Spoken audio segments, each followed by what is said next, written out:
Talking with Margaret. Today we're going to be talking about work-life balance, and I know that quite a few people I know do have a challenge with that from time to time. So that's where we're going to focus today is what are some of the things that go on that you can do easily and quickly that can help you with that challenge of work-life balance.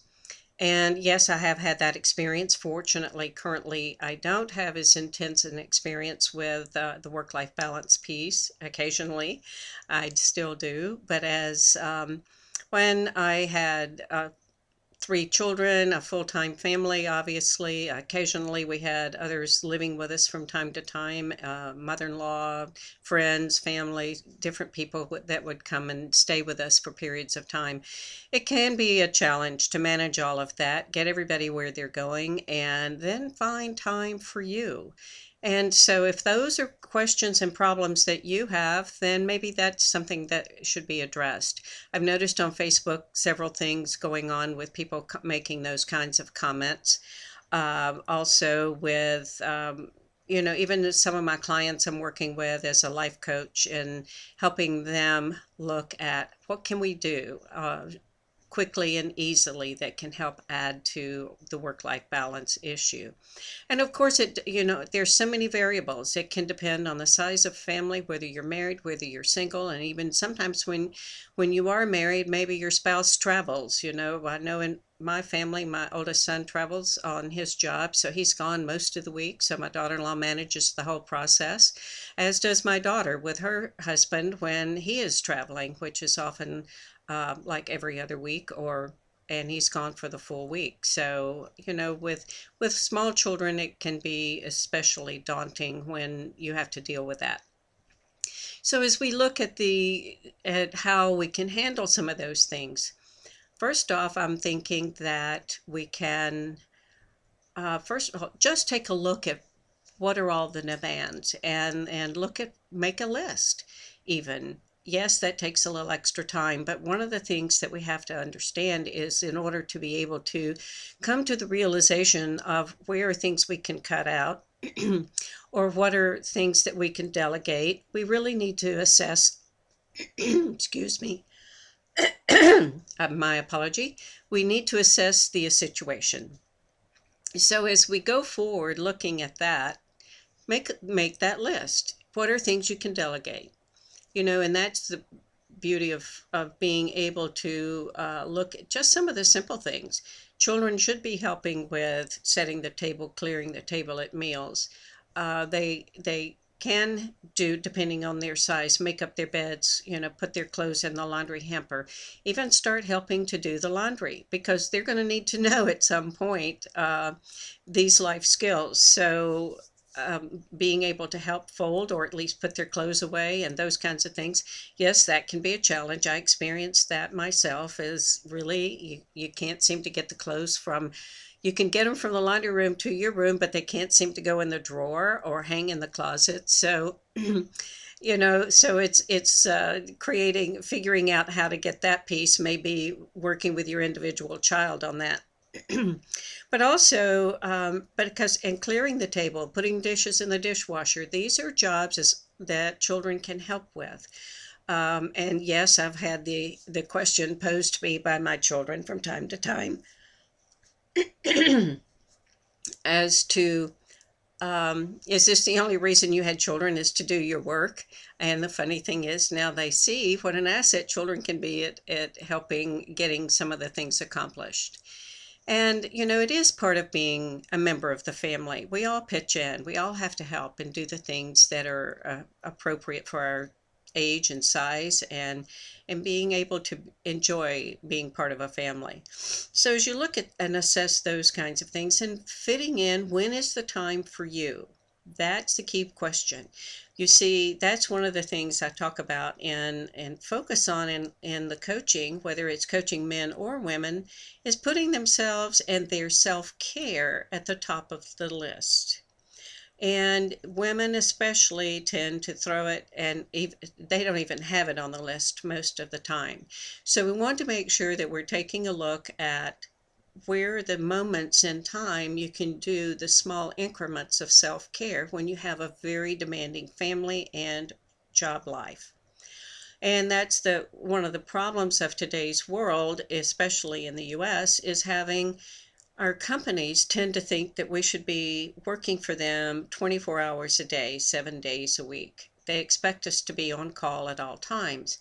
And I think that one of the things I'd love to do is have a big, huge conversation with all of corporate heads to understand that even they need those times off. So therefore, in order for your employees to be refreshed and refurbished, ready to go back to work on the Monday or the whatever days they work, is they need the time away. They need the email shut down. They need, uh, the phone calls um, shut down for the weekend or whatever their days off are.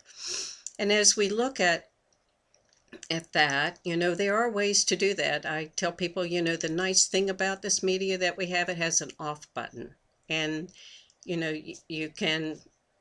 you can say, you just turn the phone off for the day, unless there's a crisis going on. So I think that there's a certain amount of reality we need to look at and communicate with our employees, with our employers, that what's reasonable. And maybe that's part of the discussion when you go in for your job interview. And I think it's very important to see what really is reasonable with things. But where in your day can you schedule those times? And I like to tell people that, I know time is a challenge for people, and many people have. We've discussed the time management aspect of things, and of course, really there is no time management. Time is time, and how we manage ourselves during that time is what the process is. So as we look at where are the increments in our day that we can take the time to be able to find little segments. You see, it's great if you can spend a half an hour in the early part of your day to be able to meditate, and that many people do have that flexibility, or to do their quiet time, whether it's prayer, meditation, or just staring out the window. Whatever it is that gets you basically centered, and you can do that in just a simple 5-minute time frame. So as you go through your day, find where can you have 5-minute timelines,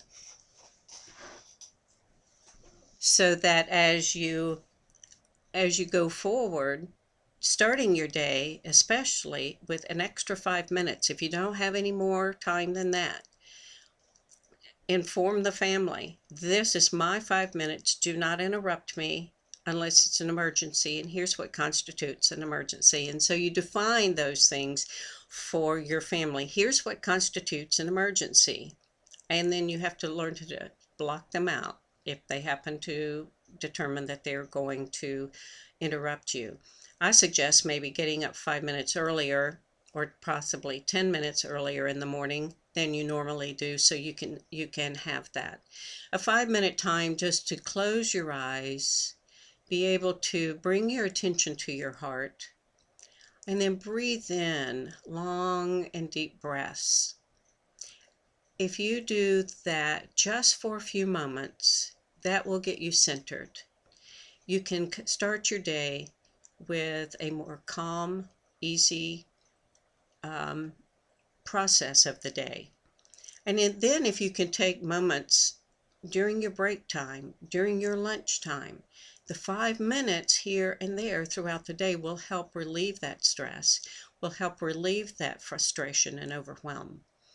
And if you can just tune into some music, even if that's one of the key ways, if you plug it, find some great music to plug in. That way you can be rest assured that they're less likely going to bother you during that time. And so during the time management piece, as we look at things, is one of the parts of people's feeling frustration and overwhelm in their work is, how do we manage the time we have doing the projects we have to do. And I know what works for me is when I've got a big project, such as when people have asked me, how did you write your book? And the book I published last year was The Chatter That Matters, Your Words Are Your Power. And the way I got that done was increments of time. I set on my calendar 30 minutes a day, and then I put my timer on, and for the days that I didn't have longer to work on it, then I was able to spend those 30 minutes. And occasionally I did have to reschedule it because of different demands of meetings I had to attend or clients I had to work with.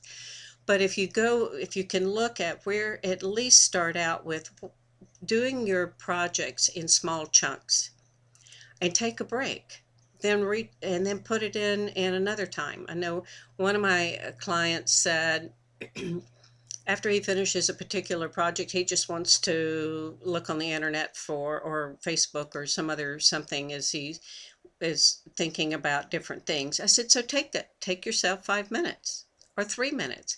Give yourself, put on your timer on your phone or some other process that you can use, or timer that you can use, and set it to 3 minutes. When that is up, then go back and start working on your project again. We all need those breaks. Get up and stretch. And that's one of the things that I'm also videoing this as I'm talking today, and we'll post it up on YouTube. But one of the things I tell people to do is to get up and stretch, or at least to lean back in your chair and open up your body, so that as we sit at our desk, we tend to hunch over, we tend to close off the chest and our lungs. Therefore, excuse me, we're not getting as much air as we normally would. So therefore, we're not getting as much blood to the brain, and it's slowing down our thinking. So if you can stretch and open up your chest cavity, it will help you open and feel more fresh. Take in a few deep breaths while you're doing that. And in workshops, I have people do that. And I have them get up and stretch and lean over and touch their toes, which they always grumble about. But in the meantime, it works. And it really helps us, because as you age, you will find you get stiff if you don't do that. And when you do stand up, it's like, oh my God, is this, can I even walk here? And, as many of us have to spend hours in the car driving. And I do that occasionally when I go to meet clients off site in other cities. And so we need to get out of the car, pull it aside, and do some stretching so that we can be healthy with that. So as you look at your time, see where you can chunk particular projects. Prioritize, always prioritize, do your most important project first. And then after that one, probably the one that's the biggest challenge, the one that you don't want to do. And that's one maybe you can time chunk, do small increments of it, and take a little break, get up, walk around, stretch, go to the bathroom, come back, get some water, whatever it is that you can do that will keep you going forward, so you can get that done in a quicker time. And I think those are some of the key things that will help. Now, going on to the work-life balance piece, is a lot of people are challenged with evening meals and having family sit together and at a meal time. I know that was a priority for me when my family was growing up, and even with children playing sports, we had meals sometimes at 5:30, and we had dinner sometimes at 8:30. And occasionally we didn't sit together, but most times we sat together for every meal that we were home. Saturday morning was different. Saturday morning was the only time, I didn't cook Saturday morning. So that's what worked for me. And there are ways to get breakfast done pretty easy. And just look at some of your options without doing it as a fast food thing and maybe, the frozen waffles things. That's not my particular style, but I know it works for some people. Put an egg on top of it. That works great. Or use the waffle as your toast kind of thing. So, and evening meals, look at what's easy to prepare very simply that only takes maybe 30 minutes to an hour. There are a lot of easy things to do, and in today's world, we can go to the grocery store, get a roast chicken, and then pick up fresh vegetables and steam those or prepare them accordingly and stir fry them or whatever. And it only takes a few moments to either throw in some brown rice or some other type of rice and create a great dinner in 30 minutes time. And these are things that children can help with. We were I had my granddaughter learning how to use a sharp knife as I was overseeing her. She's 6, and slicing zucchini for some zucchini chips we were making the other night. And so they can help do things like this, and especially when it's another way they can learn. And who knows, if they learn quickly enough, maybe they can prepare the meals once a week. So there are different ways to look at what is the way to take care of yourself. Be sure to get some exercise as best you can. It is a challenge for many of us. And one of the things that happen to live in a 3-story townhouse, so sometimes I use my stairs. I'll go up and down my stairs as many times as I can, whether it's 5 or 10 times, and it helps build stamina. And that's one of the things we who live in the flatlands of wherever don't get a lot of the hills, so in the hiking of the on the mountains or the hills. So that's one of the ways to do that is to go find somewhere, a stadium, an office building, and go up and down their stairs. You'll be surprised how much healthier you will feel when you do that.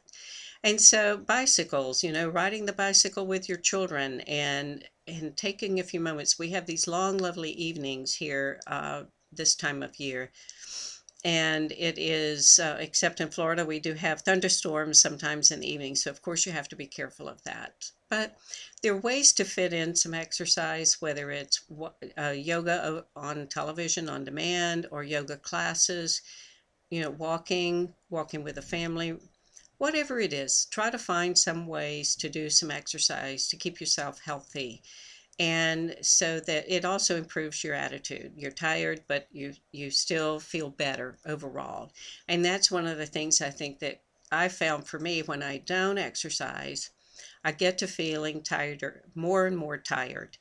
And with being able to get some exercise, initially, yes, I feel like I'm more tired than that, but once you get your body going again, you really feel much better and your heart pumps better, and you it's just a good thing to keep this body as healthy as we possibly can.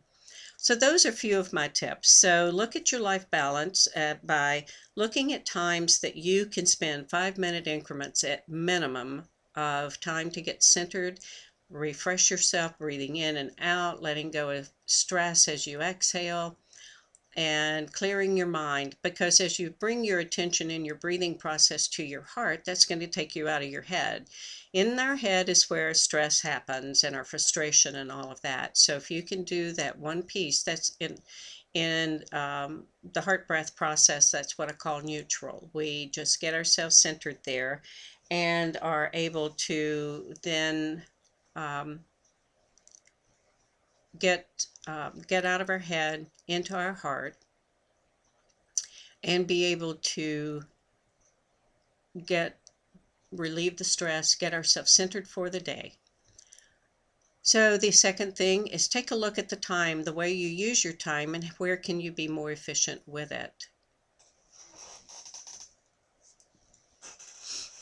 And as you are looking at that, maybe there's some things you can eliminate from it.